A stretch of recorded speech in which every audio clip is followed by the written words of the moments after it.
Boa tarde a todas. Vamos abrir a palavra de Deus em Lucas, no Evangelho de Lucas, no capítulo 2. Nós vamos ler os versos 40 a 52, finalzinho do capítulo 2.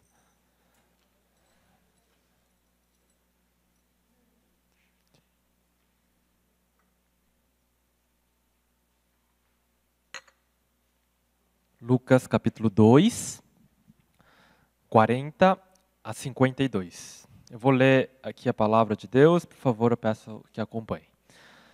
Crescia o menino e se fortalecia, enchendo-se de sabedoria e graça de Deus, e a graça de Deus estava sobre ele. Ora, anualmente iam seus pais a Jerusalém para a festa da Páscoa. Quando ele atingiu os 12 anos, subiram a Jerusalém, segundo o costume da festa. Terminados os dias da festa, ao regressarem, permaneceu o menino Jesus em Jerusalém, sem que seus pais o soubessem. Pensando, porém, estar entre os companheiros de viagem, foram caminho de um dia, e então passaram a procurá-lo entre os parentes e conhecidos. E não o tendo encontrado, voltaram a Jerusalém à sua procura. 3 dias depois, o acharam no templo, assentado no meio dos doutores, ouvindo-os e interrogando-os. E todos os que o ouviam, muitos se admiravam da sua inteligência e das suas respostas. Logo que seus pais o viram, ficaram maravilhados. E sua mãe lhe disse: Filho, por que fizeste assim conosco? Teu pai e eu, aflitos, estamos à tua procura. Ele lhes respondeu: Por que me procuráveis? Não sabíeis que me cumpria estar na casa de meu pai? Não compreenderam, porém, as palavras que lhes dissera. E desceu com eles para Nazaré. E era-lhe submisso. Sua mãe, porém, guardava todas estas coisas no coração. E crescia Jesus em sabedoria, estatura e graça diante de Deus e dos homens. Amém. Pouco se fala sobre a infância de Jesus, né? Em uma das raras ocasiões, nós vemos neste texto, um texto sobre a infância de Jesus. Jesus realmente era uma pessoa diferente. Ele tinha que ser alguém diferente. Afinal de contas, ele é Jesus, certo? Quando eu vejo meu filho, eu já vejo nele um mini pecador. Tá? Ele tem 1 ano e 2 meses, ele sabe que é errado, ele já sabe o significado da palavra não, e às vezes nós dissemos não para ele, não pode colocar a mão na tomada, ele olha para a gente, nos desafiando e vai colocando a mão. Né?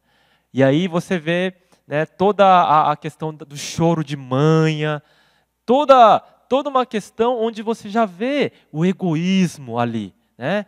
Você já vê toda a natureza caída do homem ali, num bebê de 1 ano e pouquinho. Né? Quando eu olho para o meu filho, eu já vejo da necessidade que nós temos de Deus, de um Salvador para as nossas vidas. Como será que foi a infância de Jesus? Vocês pararam para pensar um pouco sobre a infância de Jesus? Será que Jesus Cristo foi um menino levado, travesso, como todo menino é, toda criança é? Será que Jesus respondia aos seus pais? Será que Jesus tinha preguiça de acordar tarde também, como os adolescentes, né? Será que Jesus, ele tinha que ser chamado a atenção também? O que vocês acham? Pararam para pensar? Né? E aí? Acho que não. E será que Jesus, ele também usava fralda? Afinal, ele era Deus, né? E ele não conseguia controlar o seu xixi, né, o seu cocôzinho lá, quando ele era bebê, será? E sendo ele Deus? A Bíblia não diz. Tá? A Bíblia não diz todas essas questões.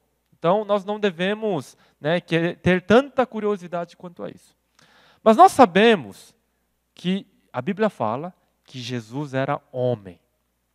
E por ser homem, ele passou por todas as coisas que nós, seres humanos, passamos. Então, com certeza, ele não controlava também precisava de fralda. Ele não era um bebê recém-nascido, já ia andando para o banheiro, né? Mas por quê? Jesus Cristo, ele poderia, dentro do seu poder, da sua onisciência, onipotência, recém-nascido fazer isso. Mas ele escolheu, tá? Ele escolheu passar por isso. Ele escolheu, né, ter, né, o seu intestino descontrolado ainda quando bebê, como qualquer outro ser humano. Um versículo que mostra isso é quando Jesus fala assim, né, que ele mesmo, Jesus Cristo, não sabia quando iria se dar o fim dos tempos, quando ele iria voltar. Que somente quem sabia? Só Deus, o Pai sabia. Até nesse aspecto, Jesus escolheu não saber a data, enquanto esteve aqui em terra, quando ele voltaria para julgar. Ele escolheu. Né? Ele escolheu não saber, ele escolheu se limitar. Ele escolheu ser obediente a Deus. Mas apesar disso tudo, eu acho que Jesus também não era uma criança desobediente. Eu acho que Jesus nunca respondeu para os seus pais. Ele sempre foi aquele menino exemplar, com certeza. Mas numa rara ocasião, que até os seus pais se surpreenderam, Jesus, ele desobedece seus pais e fica para trás de propósito no templo. Imagina só, né? Quando naquela época, o pessoal ia uma vez por ano para Jerusalém. De Jerusalém até Nazaré, onde eles moravam, era uma distância de aproximadamente 10 quilômetros. Numa época que não tinha ônibus, né? E naquela época, quando eles tinham esse feriado, o mais importante de todos da Páscoa, era um evento, né, em todo Jerusalém. Todo mundo ia para Jerusalém naquelas caravanas, a pé. Então deve ter sido uma festa. Eles caminhavam algumas horas, paravam debaixo de uma árvore para fazer um piquenique, todo mundo ali comendo, e depois vamos arrumar as coisas e continuar a viagem. E deve ter sido isso. E Jesus havia feito isso já há mais de 12 anos seguidos. Ele, como irmão mais velho, com certeza cuidava dos seus irmãos mais novos. E pelo fato de Jesus nunca ter dado trabalho, os pais dele nem ligaram. Tanto é que passou um dia de viagem e os pais despreocupados. Por quê? Obviamente, Jesus nunca deu motivo para os seus pais se preocuparem com ele. É claro que Jesus estaria no meio dos companheiros de viagem, dos primos, dos amigos, dos vizinhos, das pessoas que juntos foram até Jerusalém na caravana. Mas depois de um dia de viagem, estou vendo os irmãozinhos de Jesus, mas cadê Jesus? Tal era a confiança dos seus pais, que Jesus era um menino obediente, sim, ele era perfeito realmente em tudo, que eles ficaram despreocupados e demorou um dia de viagem para eles perceberem que Jesus não estava ali. Tem alguém que é professor aqui? Alguém que deu aula, né, já, né? Vocês sabem, né, que quando tem um aluno sapeca na sala, a nossa atenção vai para onde? Para esse aluno. Né? A gente chora por causa dele.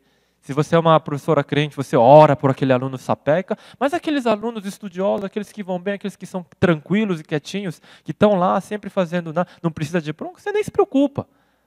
Esse era Jesus, que não dava preocupação para os seus pais. E de repente, ele desapareceu. Os pais deles vão viajar mais um dia, tá? Voltando. Então, 2 dias se passaram, 48 horas. Quando alguém é sequestrado, alguém some, 48 horas, depois de 40 horas, a sobrevivência ou a chance de achar uma pessoa cai drasticamente. 2 dias se passaram e eles não achavam Jesus. Eles chegaram em Jerusalém, começaram a procurar Jesus, e eles passaram por todos os lugares por onde eles andaram e nada de Jesus. E depois de um dia inteiro procurando em Jerusalém, então 3 dias depois, finalmente eles acham Jesus. Com certeza foi um alívio para os seus pais acharem Jesus, mas ao mesmo tempo, quando eles chegaram e se aliviaram, eles têm uma surpresa vendo aquela cena. Jesus, no meio de homens como Augusto Nicodemos, Hernandes Dias Lopes, né? E outros grandes nomes da liderança da época, sentado, um menino de 12 anos, discutindo de igual para igual, e todos aqui, diz a palavra, maravilhados com as respostas e a inteligência desse menino. Um menino simples, de Nazaré, filho de um carpinteiro. Como isso era possível? Mas quando eles chegaram, vejam só a resposta dos seus pais, né? Versículo 48 diz: Filho, por que fizeste assim conosco? Teu pai e eu, aflitos, estamos à tua procura. Aqui, né, nessa nossa leitura, a gente perde um pouco a intensidade emocional e a força dessas palavras, mas aqui é uma bronca pesadíssima. É uma bronca, assim, que Jesus nunca levou na vida, porque ele nunca deu motivo. Mas quando os pais, a Maria aqui, chega e fala: por que fizeste isso conosco? Teu pai e eu estamos aflitos. Quando ela menciona teu pai, a coisa é séria. Né? A coisa é muito séria. Porque aqui não está em jogo simplesmente um ato de desobediência, né? Aquele alívio. Né? Olha, ele se perdeu e nós encontramos. Aquele choro. Não era uma bronca, simplesmente vem cá, vamos embora, você se perdeu, né? Coitadinho, não. Era algo duro. O que os pais de Jesus estão dizendo, na verdade, é: você nos desonrou. Você nos deixar nessa situação, imagine, 3 dias procurando. Os filhos menores deixados para trás com os parentes, naquele desespero todo, naquele apuro, e vem, e depois de 3 dias encontram ele.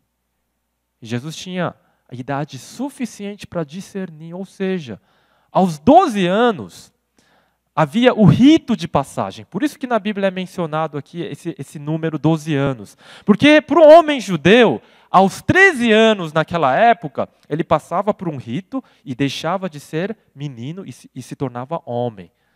Esse negócio de adolescência é uma invenção moderna, né? Ou seja, ele tinha todas as responsabilidades já de um homem, ele era quase um homem. E mesmo assim, deliberadamente, não que Jesus se perdeu, deliberadamente, sem avisar seus pais, sem nada, ele fica ali e aquilo vai trazer angústia. E ele recebe tamanha bronca dos seus pais. É que na nossa cultura brasileira, essa questão da honra não é tão valorizada. Mas na cultura asiática e na cultura do Oriente Médio, a honra de uma pessoa é algo seríssimo. É algo seríssimo. Se você tem, de alguma forma, a sua honra manchada, você não consegue pegar empréstimo no banco. Se você, de alguma forma, tem sua honra manchada, você vai chegar em qualquer lugar e as pessoas já vão fechar um pouco a cara, não vão ser tão amigáveis, porque a sua honra está manchada. A pessoa pode ser pobre, a pessoa pode não ter estudo, mas honra era um valor do mais importante naquela cultura. E quando os pais de Jesus dizem: teu pai e eu, aflitos estamos à tua procura, aqui eles estão colocando algo da mais séria gravidade para Jesus. Mas olha só que interessante a resposta de Jesus. O que vocês esperavam? Qualquer menino poderia dizer: nossa, eu nem notei que estava aqui tão empolgado, falando com esses homens das coisas de Deus, que vocês foram embora e eu fiquei para trás, eu nem notei. E quando eu fui procurar vocês já tinham ido. E aí eu fiquei aqui esperando porque foi aqui o último lugar. Talvez vocês voltariam para cá. Ele poderia ter dado qualquer desculpa, me perdoa, mas olha só a resposta que Jesus dá no versículo 49. Ele lhes respondeu: por que me procuráveis? Como assim, por que me procuráveis? Você é meu filho, você tem que voltar com a gente, né? E Jesus pergunta, por que vocês estão me procurando? Que absurdo. Continuando a resposta de Jesus. Não sabíeis que me cumpria estar na casa de meu pai? Tá bom, menino, eu sei que você ama a igreja, eu sei que você não quer sair da igreja. Tem criança que é assim, né? Tem criança que faz birra para ir para casa, porque não, eu gosto de ficar na igreja, eu gosto de ficar com os meus amiguinhos. Mas não é isso que está acontecendo. A resposta de Jesus, ela é incompreensível aos seus pais. Olha só o que diz o verso 50. Eles entenderam o que Jesus disse ou não? Versículo 50 diz, não compreenderam. Uma mãe entende melhor o seu filho como ninguém. Um filho jamais engana os seus pais. Uma mãe sabe o que o filho está fazendo, o que ele está olhando no computador, quais são as alegrias, as motivações dele. Uma mãe sabe de tudo, sabe ver ali a alma de um filho de forma transparente e lúcida. Mas diante da resposta de Jesus, os pais de Jesus não compreenderam. Não compreenderam. Essa passagem realmente é misteriosa, você concorda? Que no mínimo ela é muito misteriosa? Sim ou não? Não é corriqueiro. Mas essa passagem vai nos ensinar 3 lições que vão nos dar consolo, que vai fortalecer a nossa fé. Porque Jesus, aqui ele prova que ele não era um ser humano qualquer. Aqui ele prova que ele não era como qualquer líder religioso de qualquer outra religião, que um dia na sua idade adulta, insatisfeito com a situação, resolve inventar uma solução para a humanidade. Uma nova religião. Não. Desde o início, Jesus sabia quem ele era, para que ele veio. Primeira coisa que nós podemos notar, ele diz aqui, no versículo 49, que me cumpria estar na casa de meu pai. A pergunta que eles fizeram para Jesus, a bronca que Jesus levou, você desonrou, você desobedeceu, você pecou. Jesus poderia pecar? Você pecou? Vem ser resolvida por essa resposta de Jesus. Meu pai, minha mãe, eu não desobedeci vocês, eu não desonrei vocês, eu não desobedeci, eu não pequei. Cumpria-me estar na casa de quem? De meu pai. Na hora aquela resposta já desmontou os dois, porque Maria sabia que aquele menino era fruto do Espírito Santo, e José também sabia. Eles sabiam que o seu nome dado pelo anjo era Jesus. O significado do nome Jesus é Salvador. E quando ele fala que eu deveria estar, me cumpria estar na casa de meu pai, ele sabe. Jesus não foi desobediente. Jesus está onde ele deveria estar. Jesus está na casa do seu pai verdadeiro. E os pais na hora entenderam. Você vê que não tem nem uma outra palavra. Simplesmente eles guardam aquilo no seu coração, apesar deles não terem entendido. Mas eles entendiam que Jesus era filho de Deus. E ali o templo era a casa de Deus. Então eles silenciosamente voltam. Diz aqui também, no versículo 51, que desceu com eles para Nazaré e era-lhes o quê? Submisso. Jesus poderia dizer, assim como Samuel lá atrás com Ana, disse, depois que desmamar o menino, ela deixaria o menino lá na casa, junto com o profeta Eli. Jesus poderia ter dito isso. Eu não vou mais voltar com vocês, porque o meu lugar é na casa de meu pai. Mas ele foi o quê? Submisso e obediente. Ele escolheu voltar com José e Maria. Mas na verdade, ele era filho de Deus. Ele tinha uma consciência clara disso, desde criança, desde cedo. E os seus pais também sabiam disso. Então, diante dessa resposta, paz. Em primeiro lugar, então, ele tinha consciência absoluta que ele era filho de Deus. Segunda coisa que nós vemos aqui, que as palavras de Jesus são incompreensíveis. Muitas vezes, você sai daqui da igreja com um ar de eu não entendi.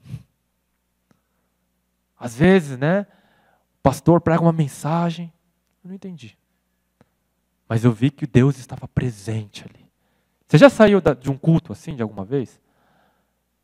Então, minhas irmãs, você e eu, quando saímos assim, não quer dizer que nós somos burros ou que nós temos pouco entendimento da Bíblia, pelo contrário. Quer dizer que a grandeza de Deus, que o conhecimento infinito de Deus, de alguma forma, a gente conseguiu ter uma noção daquela grandeza, mas a gente percebeu que é impossível entendermos e compreendermos tudo de Deus. Se Deus, ele é compreensível, se Deus, ele é previsível, se Deus for uma pessoa que nós conseguimos entender,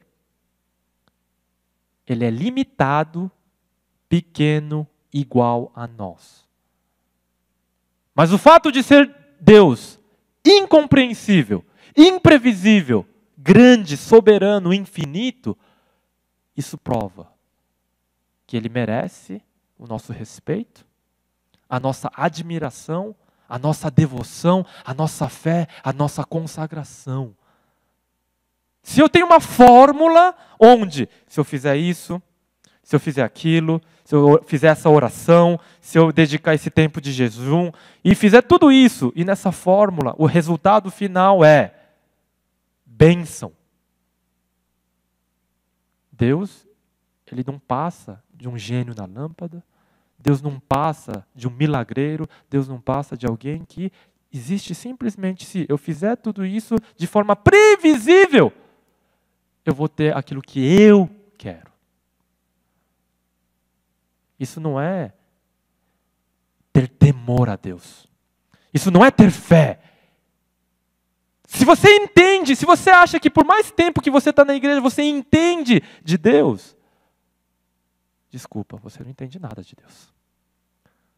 Porque quanto mais você conhece a Deus, quanto você mais passa em tempo em oração, quanto mais você se dedica, quanto mais você é um doutor na lei, você deveria perceber que você menos sabe das coisas de Deus, tamanha a grandeza.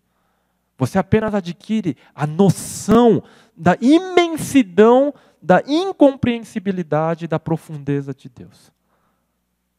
Quando você é uma criança na fé, tudo é fácil, tudo é simples, tudo é explicável. Mas quanto mais você conhece de Deus, mais ele se torna incompreensível. A incompreensibilidade de Deus é uma doutrina bíblica. É uma doutrina que nós vemos em vários lugares. Moisés perguntou o nome de Deus. Não, Deus não tem um nome, ele é o que ele é.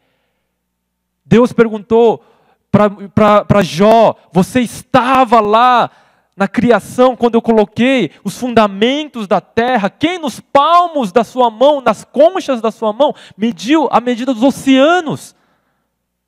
Você sabia que se o oceano sobe 1 metro, cidades como Veneza, Pensacola na Flórida e outras, simplesmente desaparecem? O que é 1 metro na medida do mar? Para bilhões de litros de água que tem nos oceanos, e Deus mediu tudo na perfeição, na concha da sua mão. Deus é incompreensível. E ainda menino de 12 anos de idade, Jesus Cristo era incompreensível por seus pais. Seus pais que deveriam conhecê-lo melhor do que ninguém, seus pais que deveriam conhecer ele de dentro para fora, vice-versa, de cima a baixo, de cabo a rabo. Mas os seus próprios pais não o compreendiam. Ele é Deus. Desde menino, Ele é Deus. Desde criança, Ele é alguém misterioso. Ele é alguém soberano, Ele é alguém grande, Ele é alguém poderoso, Ele é alguém não previsível. Os pais pensaram, é claro que Ele vai estar lá junto com os irmãos dele cuidando dele. Eles estão indo lá. É claro que nós não precisamos nos preocupar com Ele e podemos tratar de outras coisas. Jesus é imprevisível. Às vezes você não espera e aparece um câncer. Alguém da sua família morre tragicamente. E aí você pergunta para Deus, Deus, mas eu fui tão obediente. Senhor, eu fiz tantas coisas por Ti, eu Te amei. Eu não mereço isso. Você não esperava aquilo. E muitas pessoas se decepcionam com um Deus que não é previsível. Muitas pessoas se decepcionam com um Deus que não age de acordo com o meu desejo. Mas esse não é Deus. Você pode se relacionar assim com um robô, com um computador que se você der o comando certo ali, vai vir a resposta. Mas Deus não é assim. Ele é alguém superior. Ele é alguém maior. E quando nós entendemos que Deus ele é incompreensível, assim foi Jesus na sua infância. E se nós tivermos essa noção, nós vamos temer a Ele, nós vamos buscar a Ele, nós vamos dedicar-nos a Ele, porque Ele é soberano, glorioso. Ele vai acima dos nossos planos, dos nossos entendimentos. Terceira coisa, terceiro e último aspecto nesse texto, nós vemos que Jesus, Ele é o próprio templo. Diz aqui que me cumpria estar na casa de meu Pai. Né? Me cumpria.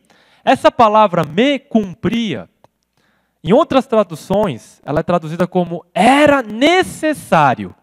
Sabe onde que aparece essa palavra?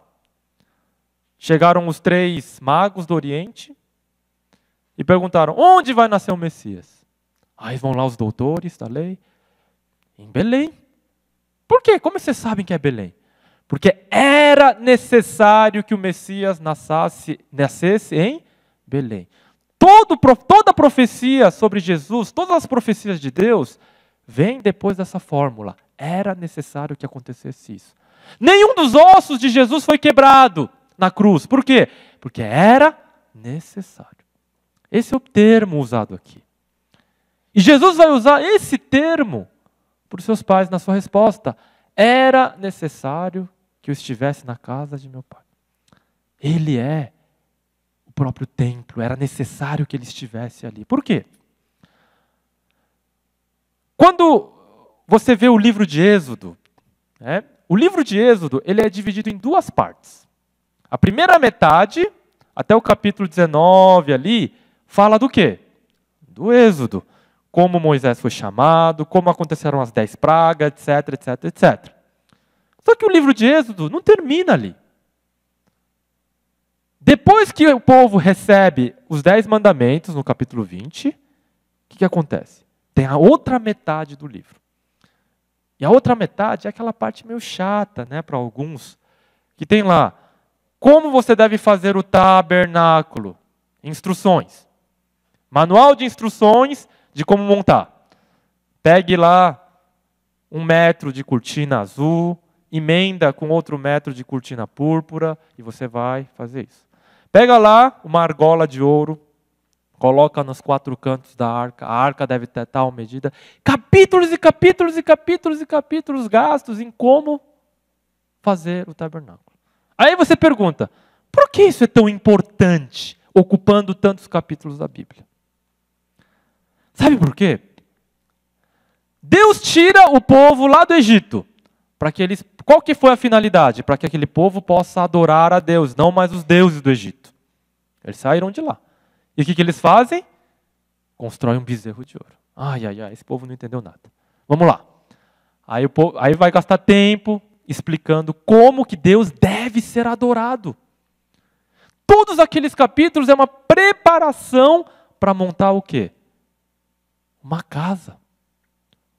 O tabernáculo era um lugar onde Deus viria a habitar. E sabe o que acontece no último capítulo de Êxodo, no último versículo? Se você ver depois em casa, você vai perceber que depois que Moisés completou a obra do tabernáculo, a nuvem da glória de Deus desceu e habitou no meio daquele povo.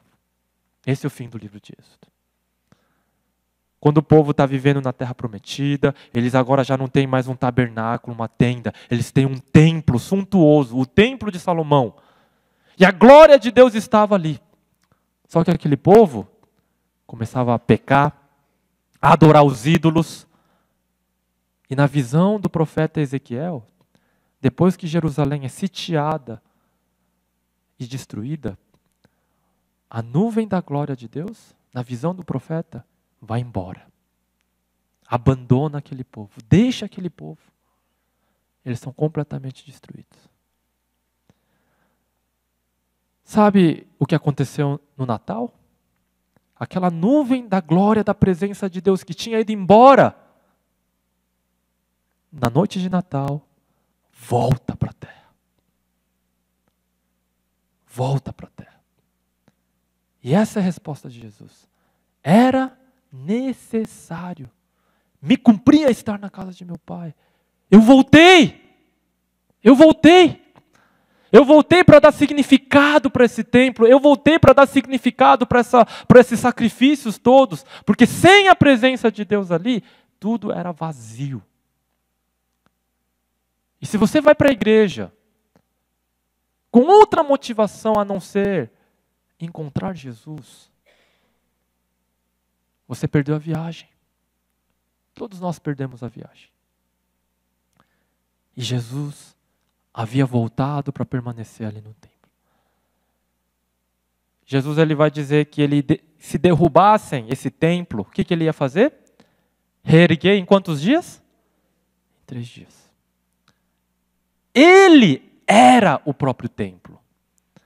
Aquele prédio não significava absolutamente nada se a nuvem da glória de Deus não estivesse ali. E se Deus não estivesse naquele templo, aquilo não passava de um prédio vazio, sem função nenhuma.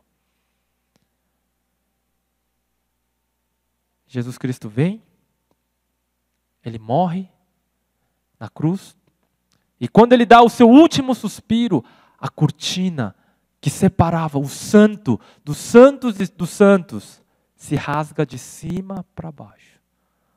Ou seja, aquele templo não serve para mais nada, é um prédio vazio. Por quê? Porque a partir daquele momento, Jesus iria ressuscitar, subir para o céu. E no dia de Pentecoste, ele iria derramar o seu Espírito Santo e Deus passaria a habitar, não em casas feitas por mãos humanas, em prédios. Mas Deus passaria a habitar aonde?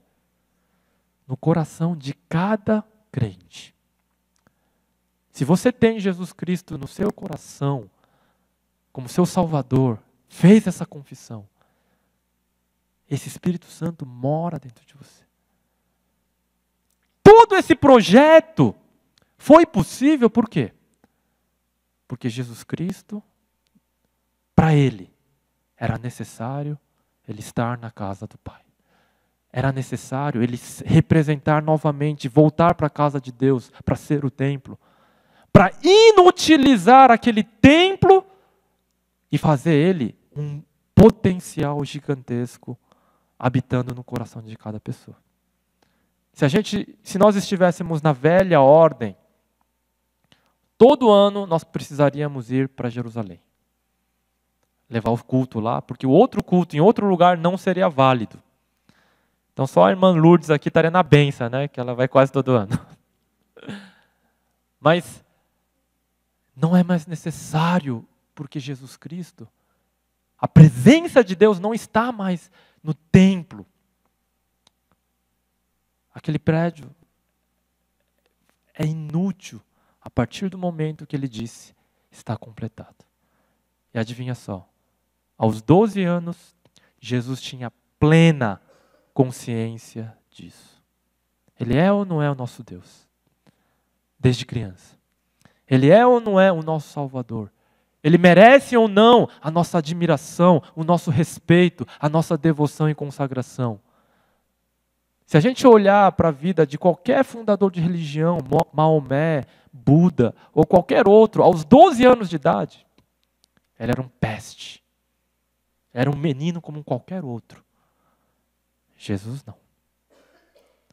Jesus não. É esse Deus que nós servimos. Que vocês possam, que todos nós, possamos sair daqui com a nossa fé, mais uma vez, fortalecida, confirmada, que vale a pena. Que Jesus realmente merece a nossa consagração, o nosso carinho, o nosso amor, nosso tudo. Amém? Vamos orar? Senhor Deus, muito obrigado, queremos te agradecer nessa tarde, porque estamos aqui na tua casa, Senhor. O Senhor não habita neste ou naquele outro templo, Deus. O Senhor habita no coração de cada um de nós. E isso se torna possível porque o Senhor morreu naquela cruz por nós. E desde cedo, até mesmo antes dos 12 anos de idade, como nós vemos nessa passagem, o Senhor já sabia que o Senhor haveria de passar por tudo isso, para que o Senhor passasse a morar dentro de nós. Senhor, quão grandioso é este mistério, quão incompreensível é esse teu plano maravilhoso. Ninguém poderia imaginar tamanha obra, Senhor, nas nossas vidas. Senhor, nós não entendemos a dimensão, a profundidade, a altura do que significa o Senhor morar dentro dos nossos corações. Porque se soubéssemos, nós seríamos realmente cheios do Espírito Santo. Porque se soubéssemos, nós seríamos pessoas mais santas, mais consagradas, mais puras, mais longânimas, mais pacientes, menos ansiosas. Mas isso nos prova que ainda não compreendemos o Senhor. A profundidade dessa verdade que é Cristo na forma de Espírito Santo habitando dentro de nós. Ó Deus, como somos miseráveis e pequenos. Como carecemos, Senhor, da Tua intervenção diária em nossas vidas, como precisamos mais e mais de Ti, Deus. Tem misericórdia, Senhor, das nossas vidas. Nos ajuda para que possamos, Senhor, viver na santa dependência e no temor de Ti, Senhor. Muito obrigado por essa tarde, por esse momento. Nós oramos em nome de Jesus. Amém.